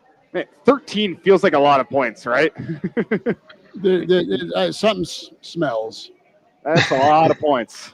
Unless I mean, Sparty's out with their left tackle for sure. Who else is out with Michigan State? Maybe both their linebackers aren't back to speed because both their linebackers are really, really talented. Sparty's linebackers, one should be back. The other had the scary moment of paralysis. Justice, hop in here, partner. Yeah, I wanted to ask Vogues, I like what Elijah was talking about, where he's talking about the progression of the program, right? Where you handle these wins against opponents that you're favored in, games that you're expected to win. Does that kind of coincide with Nebraska taking the next step up the Big Ten ladder in terms of separating themselves from the Iowa, the Minnesotas, the Michigan States of the world and moving towards that Indiana, Illinois, Penn State kind of lower tier of the Big Ten tier as they continue to progress the program in year 3 under Matt Rule? Yeah, I think it is part of that. Even beyond that, I think it's just important for Nebraska as a program because to some degree, like the games you're favored in or meaningfully favored in is dependent on schedule, of course. And in Nebraska, we can look at it like, I don't know. We'll see what Maryland does later today. Like it's possible Nebraska's not favored in that game. And that was one in the offseason where, when you're looking at it, you're like, oh yeah, Nebraska's probably 5, 6, 7 point favorite in that game. Might not, well, it's certainly gonna be closer than that. So I think just for like being process oriented, which I know is a coaching cliche, but it's one deservedly because it's real. Like it's just like go out and execute. Like we put in the work, we put in the training, and go out and do it. And to get into those weird games where 3-4 miscues, all of a sudden you're in a closer one than expected. That's what Nebraska, I think, the hump it's trying to get over. And if it gets there in 2025, then yeah, it does create some separation between what I would call kind of the bottom of the middle tier. Because there's no doubt about it. Nebraska's right in the middle in terms of the Big Ten, at least based on what we've seen so far. Brandon Vogel with us, CountO'Read, CountO'Read.com, at Brandon L. Vogel on Twitter. Let's talk a little bit here about Dana. He talked schematics. He talked a lot about what went wrong up front. Let's play just a quick little snippet here, Justice and Vogues. I'll have you kind of react a little bit from Holgerson from his appearance on the Husker Network this week. And you look at where he kind of zeroed in on specifically physicality and pass protection. That the thing he's been hearing about, Husker fans have been hollering about cut 3. Well, I think Coach Rule does an excellent job of, getting our guys to focus in on what we think, and with all due respect to fans and media, we don't need them to confirm things, because we can confirm this internally. We know that we didn't put our best foot forward and that they got after us. Okay. Once again, I know people don't want to hear this, but kudos to Michigan. That's an elite front. Okay. That's an elite front, and I think our center, Justin Evans, is one of the best players we got. And on the first 4th and 2, I mean, the 3 technique whipped them, and it was an elite play by that defensive tackle. Okay. Our edge, our pass protection on the edges has absolutely got to improve. And we have taken probably 200,000 pass sets over the last 2 weeks. Okay. And we're challenging other guys to step their game up to where we can be better at that. Okay. So, once again, just, seeing what that thing looks like, and knowing if we want to play on that level, which that's the expectation at Nebraska, that's the expectation of our head coach role in this program, then it just needs to improve. Vogues, go play better. That's been a unanimous message from every coordinator, from the head man, and even ownership from the players. What does playing better look like? Is it 0 sacks? Is it 1 sack? Is it 100.5 on the ground today? Let's dive into what the answer to that question is, but got to show the work. Yeah. Against this defense, it's probably 0 sacks or maybe 1. I mean, I put it in the preview this week on Thursday for Counter Read subscribers. And I forget the number off the top of my head now, but Michigan State, I think, has had 0 sacks in like 8 of their 10 Big Ten games to this point. Like, it's been an ongoing problem in terms of pass rush. And it's one of the things I heard come up frequently when listening to Spartan media and fans talk this past week. So here's an opportunity to go out and show that the 200,000 pass sets, which I just want to did the quick math on that. That's 10 pass sets a minute round the clock for 2 weeks.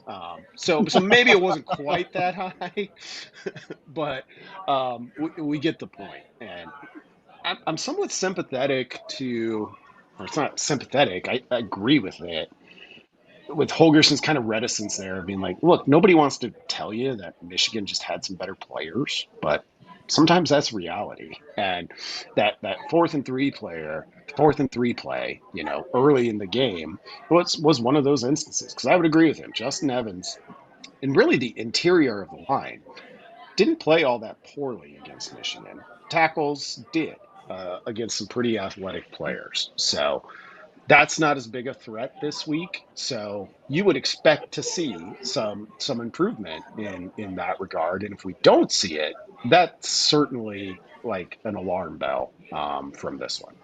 Brendan, I just did some quick math here. If it's 200,000 pass sets divided by 15 offensive linemen, if it's not 200,000 each, if it's across your entire offensive line, it comes out to just under 1 per minute over the course of 13 days. Maybe a little more doable, still a high number, but that's what I wasn't a math major, but that's what my math's telling me. Well, it's tough to do this stuff live, so you're right. It's 10 per minute for your entire offensive line. So you got to divide that by 5, and then by 15 potentially. Got it. Yep. Well, I'm glad we worked that out. They practiced a lot. Let's leave it at that. This is the hard-hitting stuff that people listen to the Average Joe Sports Show for. I hope so. Vogues, let's talk defensively.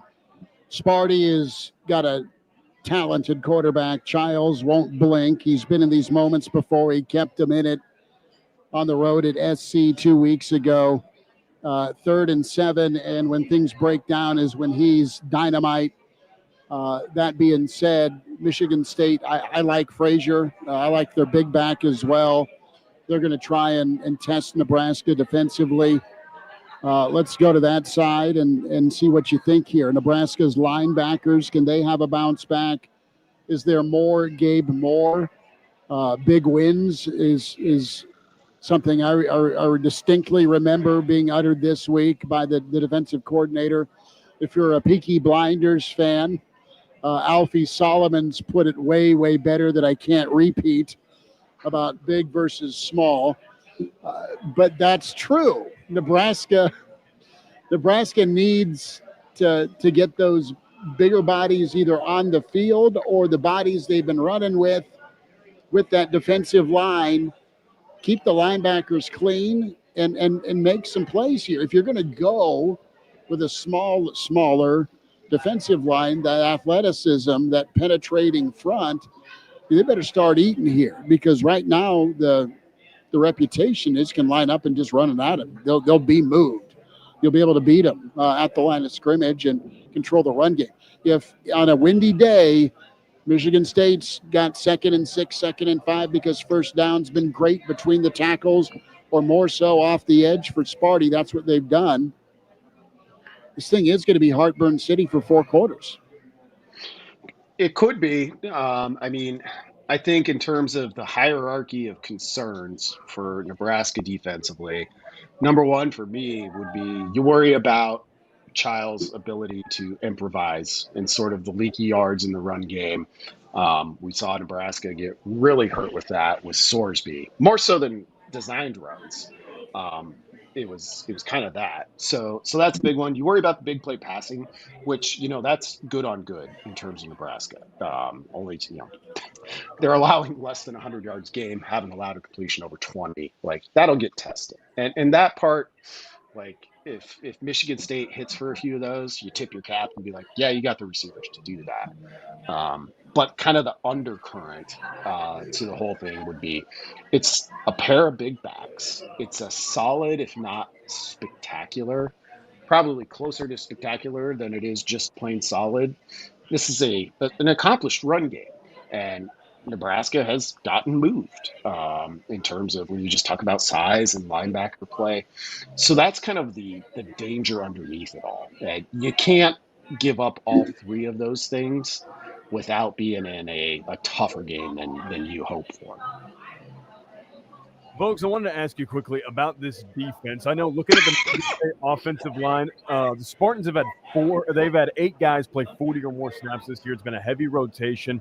Is this a case where if you're John Butler, Phil Snow, and Terry Braden, you get together and say, hey, forget the pre-steps, nothing, we're just going to fill a run lane? And do you let these guys pin their ears back and just say, hey, we're going to play simple football, go out athlete and go beat a Michigan State team that has been rotating that offensive line because they can't find a stable solution?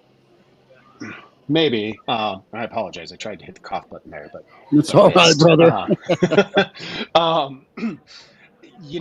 Stunting has been such a big part of what they've done to this point. So do I think they'll do it? I guess I'd be a little bit surprised, but to your point, Justice, like if they dialed that back, it would be a pretty meaningful data point in my mind in terms of what they found out about themselves over the bye week, what they've seen, the stuff that Holgerson completely fairly said he doesn't need guys like me to tell him about or confirm. They've been stunt heavy, and they're doing that, I think, because they're a little bit smaller, they're younger. Like they're trying to be confusing because it's hard to, particularly against like a Michigan, just count on your guys on a young group of guys, a developing group to win one-on-one. Well, that's a little bit different this week. So that's a really good thing to kind of watch. Like if you want to focus specifically on the D-line play, like how exotic are they getting up there? Because they've had to in the past, but this might be a game where they don't have to rely on that quite as much. It's Brandon Vogel with us, counterread, counterread.com. Vogues, talk to our listeners and viewers, partner, about how they can be a part of Counter Read. And then I need a score prediction. Thank you so much for the time this afternoon. Yeah, you can just head to counterread.com and find out what we're up to. It's a newsletter from myself and Aaron Sorensen. We got 2 subscriber exclusives a week and a couple of free ones every week too, so people get a chance to check out what we're all about. If you sign up as a free subscriber, as a new free subscriber, you get 7 days free, so you get access to everything, a chance to see what it's all about. One of those subscriber exclusives is the Thursday preview that I really enjoy doing, digging into some of the things you guys talk about here, and I'm fortunate to get to continue to talk about. That one will tell you I was at, I think, 34-21 Nebraska. We'll see. The weather and good score, Vogues. The win potential makes me a little bit nervous. Without that, like I feel completely confident Nebraska can just like nickel and dime in the pass game and move the football consistently that way, because Michigan State's really struggled. But we'll see if the win impacts that. And for Nebraska to do that, for Nebraska to win by 15, and I did look up on DraftKings, it's 12.5, so that minus 13 is right there with what I saw quickly. They got to play well. And I think they will play well, I guess, is the bottom line here at the end of all that. Folks, take care. We'll check in next week. Always appreciate you, bud. Thanks, guys. Have a good one. There he is, Brandon Vogel with us, ConnellReed.com. A quick timeout. The Iron Horse in the on-deck circle. Gary Sharp with us. Weekend edition continues here live from the Single Barrel inside the Graduate 9th and P with KFOR, KFORnow.com.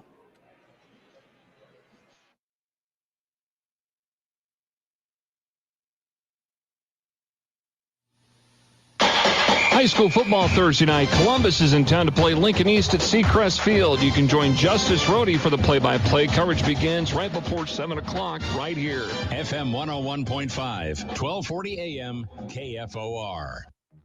You're on the list for Macy's Fall VIP Sale. That means you're invited to save big on this season's top designer looks at prices you'll love. Like an extra 30% off Calvin Klein, Steve Madden, Hugo Boss, and more. Plus, get 15% off beauty and fragrance from Estee Lauder, Lancome, and so many others. This only happens a few times a year. Don't miss the Fall VIP Sale. Today, only at Macy's. Savings off regular and already reduced prices. Exclusions apply. Let's go! You're still glowing, flirting, grooving. You still got it. But your immune system weakens as you age, making it harder to fight flu, pneumococcal pneumonia, RSV, and COVID-19. Vaccines are a key part of any health routine and help strengthen your immune response. Ask your doctor or pharmacist which vaccines you need. Schedule in minutes at vaxassist.com. Sponsored by Pfizer. With Progressive, it's easy to reach customer service with our app, website, chat, or by phone. Because when getting help is hard, it's not help at all. A little help. A little help over here. Thank you for calling Bench Press Assistance. What? Due to excessive gym volume, all available spotters are currently lifting heavy weights off the chests of other bench pressers. Seriously? Please continue to hold, and we will remove the barbell from your chest in the order in which your cry for help was received. Getting assistance should be easy. With Progressive, it is. Progressive Casualty Insurance Company and Affiliates. Hi, this is Jeff Mall with Visit Lincoln. Visit Lincoln is excited to announce the Taste 27th campaign, centered around the global flavors and unique and local gathering spots that are located all along Lincoln's North 27th Street. In total, there are 23 participating restaurants included in Taste 27th, with cuisine ranging from Mexican to Ethiopian, Middle Eastern, Italian, Chinese, Vietnamese, Guatemalan, and more. The restaurants and Tastes of 27th fully showcase the diverse and exceptional offerings from all over the world that come together right here in Lincoln. Partners in this exciting project include Nebraska Tourism, Molly Marketing, and the Lincoln Chamber of Commerce. To help guide you through your food experience, there is a passport and mobile check-in component to complement your food journey. Visit Lincoln is using the same platform as has been used in the past with our popular Lincoln experiences. Full details about Visit Lincoln's Taste 27 project can be found at lincoln.org. I'm proud of tourism in our community, and it's one more thing I enjoy about life in Lincoln. I'm Jeff Mall. Back at it Monday on KFOR, Schmidt, Carol, and Jeff. A look back at the game, any change in the status of the government shutdown, the Sean Combs sentencing, pumpkin payout, a chance to win $2,000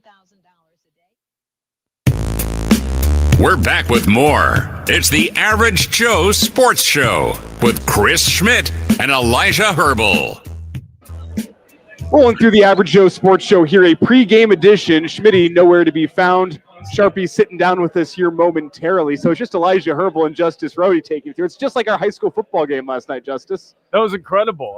Talking about former Lincoln Southeast standout Elijah Herbal on the offensive line. We got Gary Sharp with us. He's kind of hiding out in the corner. Gary, I don't know if you were just hiding out because you heard about the sentencing of Sean Combs, or if you were just preparing mentally for. I'm not sure where that came from. Wow. You a Diddy guy? Huh? No. I was just making sure. I didn't know if you were just hiding out because maybe the police were looking for you. If you were just Justice, what white do I have on? He's not getting invited to a party. You ever been to an all-white party? No, but I was looking at the undershirt there, Sharpie, and I was wondering maybe if we were. You're right. Hold on here. You want me to move?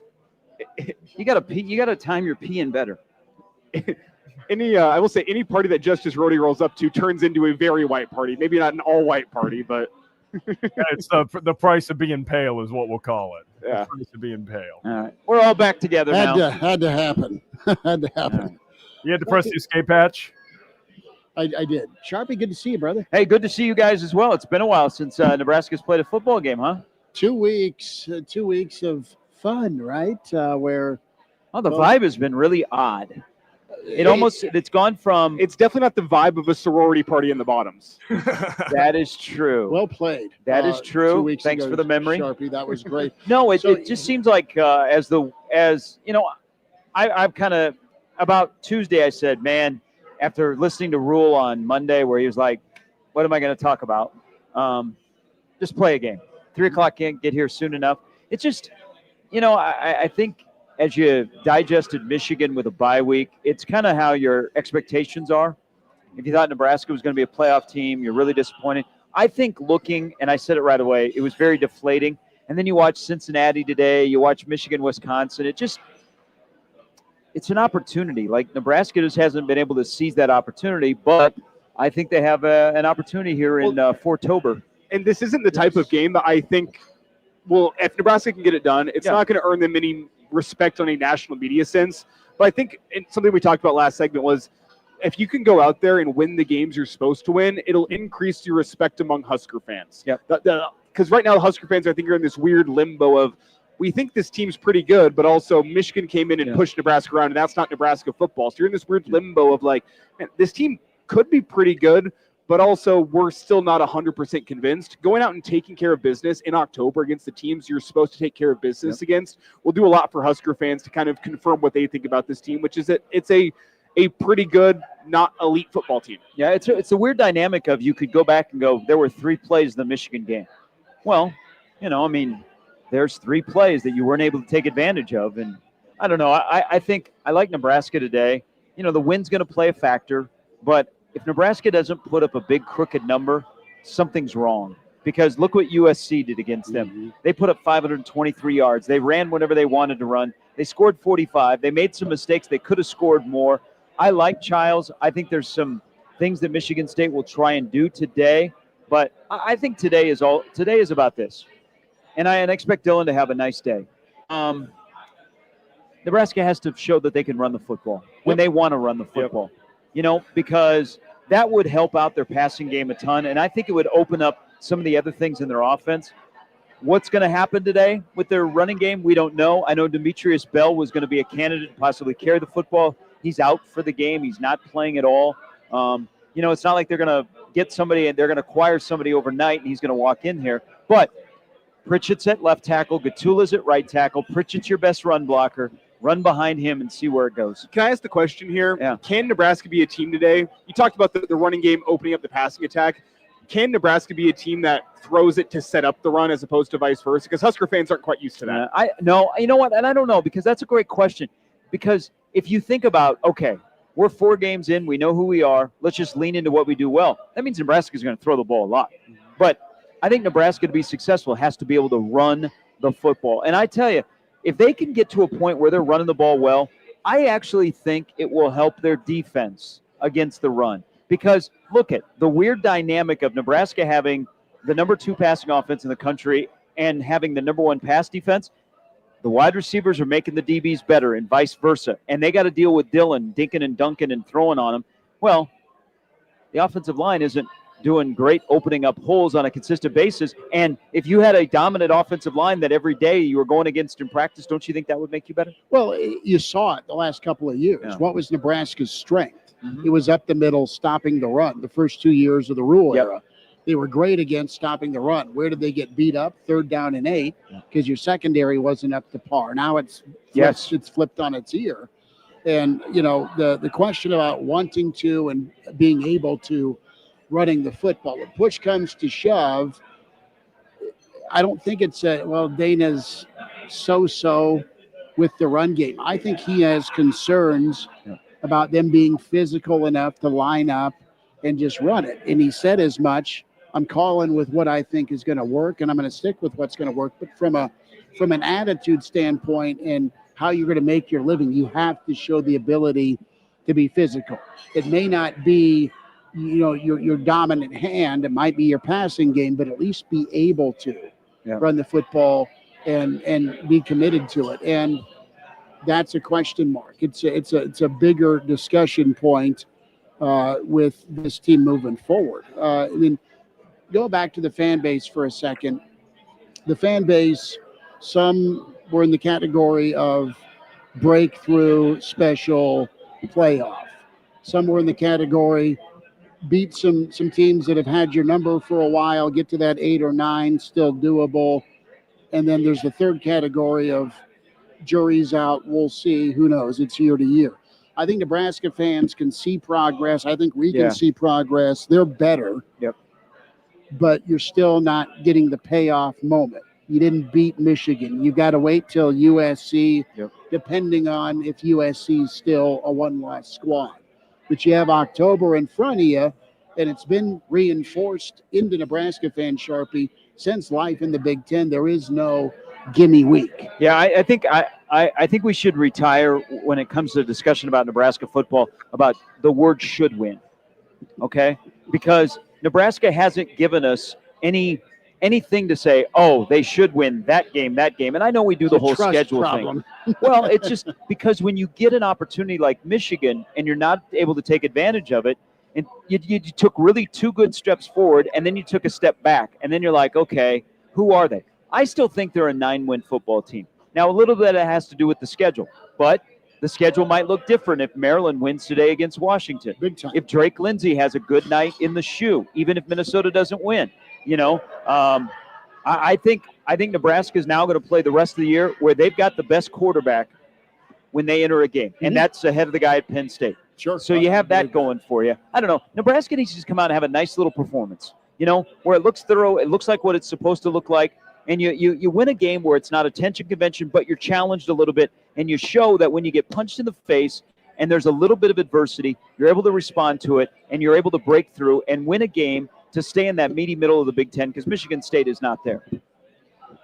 They're not there, but and Justice hop in here. Sorry, I jumped out, but they're not. But we were talking about this week. Are you closer to what Sparty is, or are you closer to what you want to be, that Illinois, Iowa, Washington level with that meaty Big Ten middle? I think you're ahead of Michigan State. I mean, I just think you're in a better spot than in Michigan State. Well, yes, that's the thing.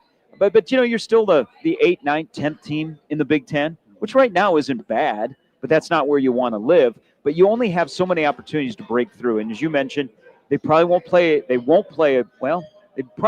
ranked team until USC. And what happens if USC loses to Michigan and Notre Dame? USC comes in here and they're not ranked. And then you got to wait until almost the end of the season. Penn State. But while you're doing all of that, the games that are in front of you that you feel like you are prepared better for to beat those teams from your roster to your sidelines, then you got to win those games. Yeah, Sharpie, I wanted to jump in here real quick because I want to bring up a point that Elijah brought up last segment where we were talking about the progression of the program under Matt Rule and what's the next step for the program. Does it feel like to you the next step for this program to get to that 8-9 win threshold is to move yourself up towards that meaty Big Ten middle like we're talking about, get into that upper echelon and win games where maybe outside sources like Vegas or some betting providers would say that you're favored in? Is that an accurate statement that to take that next step you need to start putting away competition that maybe outside sources would have you favored again? Yeah, and they've started to do that. They've done a lot better job of that in the last year or so. I think the movement, the progress is it has to go from the narrative of talking about progress to the results are winning. I mean, that's just the bottom line of where you are in year number 3. And I think I'm not speaking as a media guy or a fan or whatever. I think I would be speaking as the guy that's running the friggin' program. It's time to win football games. That's the bottom line. Nebraska needs to win football games that are on the schedule, and more importantly, win football games that matter, that your narrative starts to change of, oh, I can see something. And I think one of the things in order to win football games is whenever you have physically special people, you need to get them on the field. And yes, I'm going to Elijah Pritchett. What do you expect from him today? Starting at left tackle? Yes. I think he will play, and I think he will play a lot, and he should play. I mean, you have to make a decision on him sooner or later. You opened up the suitcase of cash in the offseason, and you can't have for the second straight year your top-paid offensive lineman sitting on the sidelines. Mazuka last year when he was out there, he was one of your better offensive linemen. But his situation was a little bit different from Pritchett where Mazuka, you could say, you deserve to be on the sidelines because that's not what we do here. Pritchett is just, man, you know what? We paid a lot of money. You need to get things right when it comes to the football and balancing everything else. But I think it sounds like it's a coachability thing. Yes, and it's not, like it's not stuff off the field of, you're going to U-Stop and you're grabbing a pack of cigs and walking out of there, with it. Pay for those cigs. Yeah. But I think today is a good test. A good test of, can you play a long time and not commit mistakes that hurt the team, but also that we can rely on you. And you know what? When we want to run the football, we're going to run behind the left side. I think Gatula will be very comfortable at right tackle. We saw him last year. So if you combine the bookends and they're in a comfort level with the interior guys, then maybe you got to step forward with the offensive line. And I've seen people saying, man, Pritchett should be at right, Gunner should be at left. Go back. Pritchett's a guy that his entire career, dating back to middle school, was a left tackle through high school. Started his career at BAM at left tackle. They move him to right. That's his natural spot, the left side. Flipped around to Gunner, right tackle back in high school. Right tackle when he started off his Husker career. Moved him to left tackle last year out of necessity. He's a more natural right tackle as well. That's why I think this is the move to make. I know people are saying it should be flipped around. These are the positions these guys have traditionally played and know best. Yeah. There is a little bit of a little uneasy feeling is, does Nebraska really only have 3 tackles that they trust? I liked what I saw, and it's not real competition, but I thought Knack played well in his snaps against Akron and against Houston Christian. The effort, you love to see it from him. Again, I haven't seen it against better competition, but I'd be curious if right tackle becomes an issue, what he can bring to the field. I'm surprised we didn't see him at all last week, or against Michigan, I should say. It's just different from the preseason where you're hearing about 5 options they have at tackle. And then when push comes to shove, what's the real number? Well, and they eliminate each other. I mean, Corcoran shouldn't play tackle ever again in Nebraska. Yeah. I mean, he eliminated himself in the opening night. Unless he's the extra? Yeah, which that is his role. And if that's his role, you actually, to help the running game, might see more of him because you don't have, Lindenmeyer is a good blocking tight end, but I want him, I know he's got to chip and go, but I want him in a pass pattern. Harburg isn't there yet in terms of a blocker staying in. Markway would have been an ideal guy to have in the Michigan game because he was your best blocker. It's just Corcoran, that's a role that he fits, and it actually probably is the role that he is best for in his last year at Nebraska. Are you surprised after we saw it against Cincinnati? I know he's been dealing with an injury that we haven't seen Linhart come in those third and short, third and goal type situations. I think that what you said, Elijah, I think when he broke his hand, they kind of let's wait. But he was at times a difference maker getting Cincinnati. Well, there's going to be the discussion about if they get into the red zone today and it's short yardage, why not Harburg? Okay, why not this year's version of Ty Robinson, Riley Van Poppel? I would like to see him when they get in the red zone and they're in tight quarters for Harburg to be involved. And you know what? And it also gives you the option that he could possibly throw the football as well. And they've shown through this season that when it gets near the goal line, they haven't been able to go hat on a hat. Yep. And if you want to keep on doing that, I'm with you. You got to schematically or personnel-wise, you got to find a way to be able to go hat on a hat if that's what you want to do, that is your best bet to do it inside the 5, to go hat on a hat and power forward. I'm not sure Emmett Johnson's the right running back to do that. I'm not sure you've had the right personnel on the field to go out and do that. If that's what you want to do, which to me, it really helps out whenever you're in a goal-to-goal situation to be able to go hat on a hat and just power in. I think personnel-wise, you have to figure that out in the bye week. What are we going to roll with whenever we need a yard or 2 yards and we just want to power downhill? Well, and they had the short yardage play with a fullback, with an extra tackle on a 3rd and 2. I've referenced it twice already this week, but they got 3 or 4 on that 3rd and 2. Mm-hmm. They had the extra tackle, they had the fullback, they had the tight end, and they were able to move people, get a surge, and get the short yardage gain.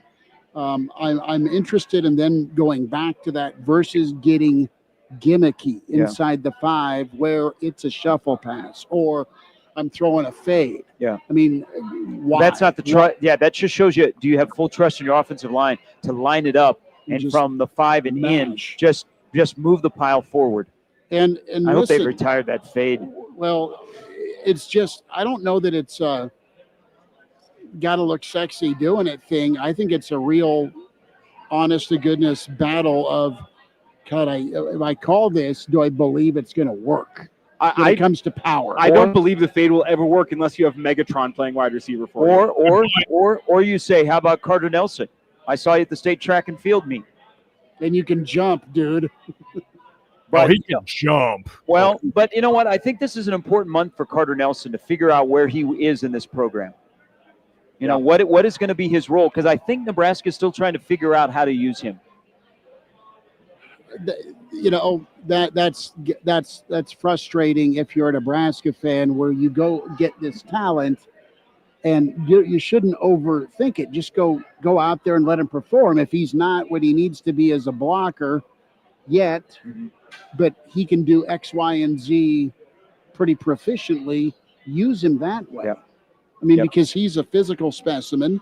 He's a guy that you battled your ass off to win a recruiting war to get. And he's also a living, breathing advertisement for future in-state kids. If I go to Nebraska, am I going to get a shot? And am I going to get developed? Am I going to perform? You're always cognizant of that with what you're doing with your quarterback. All right. You need to be doing it with everybody. Most important thing, obviously, go win the football game, figure that out. But he might be part of that formula to help you win the football game from a matchup advantage. Yeah, I hope we see a lot more Mosey and Mills in the passing game. Yep. Gary, to flip this around to the defensive side of the ball, secondary-wise, Hartzog remains out. I'm not sure we're going to see him again this season. I wouldn't be surprised to see them shut it down. That has become a problem of an injury for Hartzog. From a secondary point of view, do we see more Rex Guthrie? Do we see more Caleb Benning? What does that look like? Does Buford get another chance? Because he pretty much got benched against Michigan. That's been the strength of Nebraska's defense, has been that secondary. Still some moving pieces, though. What do you think we see from them today? I think they will put the best tacklers on the field. You know, Donovan Jones didn't have a great day against Michigan, but we've seen what he can do. He's usually good. You know, Caleb is a good tackler. I think you'll see a lot more of Rex Guthrie. Rex Guthrie didn't play well against Michigan, and he got a welcome to the Big Ten moment, but it's a learning thing for him because he's going to be a really good player. I mean, look at how Rule talks about him compared to other guys. So he knows that Rex Guthrie is going to be a good player for Nebraska. I think he's right back out there, and I think he'll learn from his mistakes against Michigan. Their problem was just identifying the right thing, whether it be run fits or what their teammates were doing. You know, it's they're going to have to tackle well today, and also the eyes are a big thing. Childs, you know, he's not in the category of Mateen Cleaves or Magic Johnson as point guards at Michigan State, but his ball handling skills and throwing the defensive backs off is really, really good. So Nebraska's going to have to be right on point with their technique and also their eye discipline. Linebackers, let's go there and stay on the defensive side of the ball. We know that Shavers is solid. You need good tackling today from Buddha for sure. And then do we see some more Dawson Merritt? I think so. Yeah. I think you see some. I think the month of October gives you an opportunity to play guys like Dawson Merritt more, and he deserves to play more. Well, and the three best linebackers that I've seen so far this year have been Shavers, Merritt, and probably Buddha. Mm-hmm. And you'd like to see more of those guys if you stick with the three linebackers, which kind of gets to a question with personnel with defensive line. Do you go more 4-3 moving forward? Yeah, I think Nebraska's base defense is a 4-3. I do too. I think and that started from day one. And we talked about that in early August. Gabe Moore? He'll play a little bit more. They have a lot of options at defensive line. They just have to find the right guys that can give you 40 snaps. And also, Riley Van Poppel, time to wake up. It's time to go in the month of October. What do you chalk that up to? He was going through some things. Okay. Yeah. He's a guy that is passionate. He's talented. Yes. And to me, it's a confidence thing. That's my 30,000-foot view on it. Well, he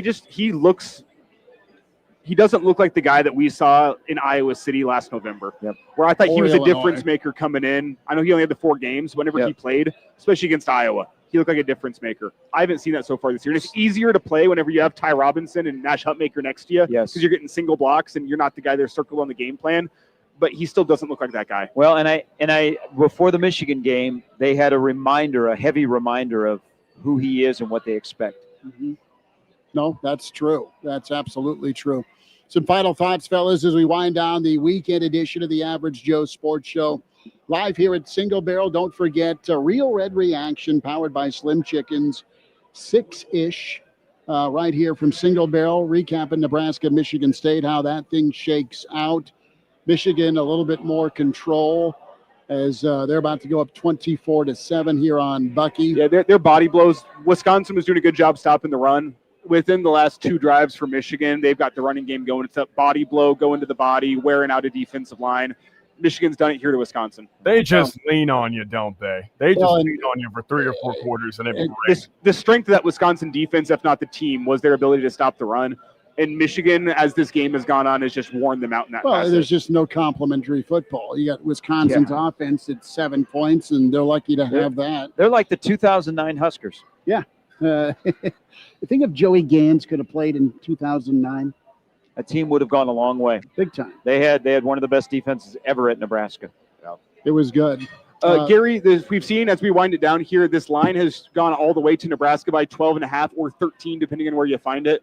How does that line strike you as we kind of wind things down here? Do you got a guy we can call? That's a lot of points, and it's jumped because originally when it came out in the summer, it was 8.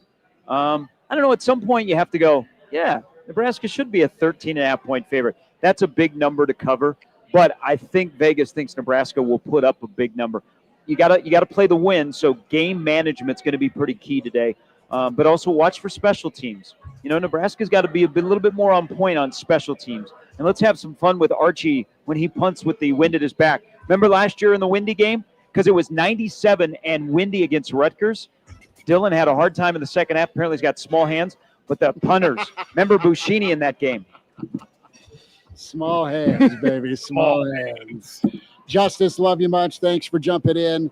Elijah, appreciate you. The Iron Horse, Gary Sharp, Chris Schmidt back for post game here on KFOR with Real Red Reaction. Take care.